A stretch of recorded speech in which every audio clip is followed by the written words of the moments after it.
শুভ সকাল। আজ ৩রা জ্যৈষ্ঠ ১৪৩৩, ইংরাজির ১৮ই মে ২০২৬। ওমর খৈয়াম একজন ইরানি কবি, গণিতবেত্তা, দার্শনিক ও জ্যোতির্বিদ। ১৮ই মে ১০৪৮ ইরানের নিশাপুরে তিনি জন্মগ্রহণ করেন। তখন ইরানের নাম ছিল পারস্য। তাঁর কাব্য প্রতিভার আড়ালে গণিত ও দার্শনিক ভূমিকা অনেকখানি ঢাকা পড়ে গেছে। আজ থেকে প্রায় ১০০০ বছর আগে বীজগণিতের যেসব উপপাদ্য এবং জ্যোতির্বিদ্যার তত্ত্ব তিনি দিয়ে গেছেন, সেগুলো এখনও গণিতবিদ ও জ্যোতির্বিদদের গবেষণার যাত্রাপথের সূত্র হিসেবে ব্যবহৃত হচ্ছে। ১৮ই মে ১৯৩৩ মহীশূর, বর্তমান কর্ণাটকে জন্মগ্রহণ করেন ভারতীয় রাজনীতিবিদ এইচ.ডি.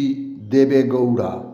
তিনি ছিলেন ভারতবর্ষের ১১তম প্রধানমন্ত্রী ও কর্ণাটকের ১৪তম মুখ্যমন্ত্রী। প্রাচীন হিন্দু যুগের সমুদ্রযাত্রা ও বাণিজ্য বিস্তার, বাহ্য বস্তুর সহিত মানব প্রকৃতির সম্বন্ধ বিচার, ধর্মনীতি, ভারতবর্ষীয় উপাসক সম্প্রদায় ইত্যাদি গ্রন্থের রচয়িতা অক্ষয় কুমার দত্ত। আজ তাঁর মৃত্যুদিন। সময়টা ১৮৮৬। মুকুন্দ দাস স্বদেশী ও অসহযোগ আন্দোলনের সময় বহু স্বদেশী বিপ্লবাত্মক গান ও নাটক রচনা করে খ্যাতি অর্জন করেন। তিনি ছিলেন স্বদেশী যাত্রার প্রবর্তক। প্রকৃতপক্ষে তিনি একজন চারণ কবি। ১৯৩৪ ১৮ই মে শুক্রবার ৫৬ বছর বয়সে কলকাতায় তিনি প্রয়াত হন। বিশিষ্ট চিকিৎসক ও শিক্ষাবিদ নীলরতন সরকারের আজ মৃত্যুদিন। ১৮ই মে ১৯৪৩ ৮১ বছর বয়সে গিরিডিতে তিনি প্রয়াত হন। ক্যাম্বেল মেডিকেল স্কুল কলেজ তাঁর নামে রূপান্তরিত হয়ে হয় নীলরতন সরকার মেডিকেল কলেজ ও হাসপাতাল। পরম বন্ধু রবীন্দ্রনাথ ঠাকুর তাঁর সেজুতি কাব্যগ্রন্থটি প্রিয় বন্ধু নীলু অর্থাৎ নীলরতন সরকারকে উৎসর্গ করেন। ১৮ই মে ১৯৮৪ পণ্ডিচেরিতে শেষ নিঃশ্বাস ত্যাগ করেন নলিনীকান্ত সরকার। তিনি একাধারে গায়ক, সাহিত্যিক, সাংবাদিক, ছন্দশ্রী। তবে হাসির গানের রচয়িতা ও গায়ক হিসেবেই তাঁর বিশেষ খ্যাতি।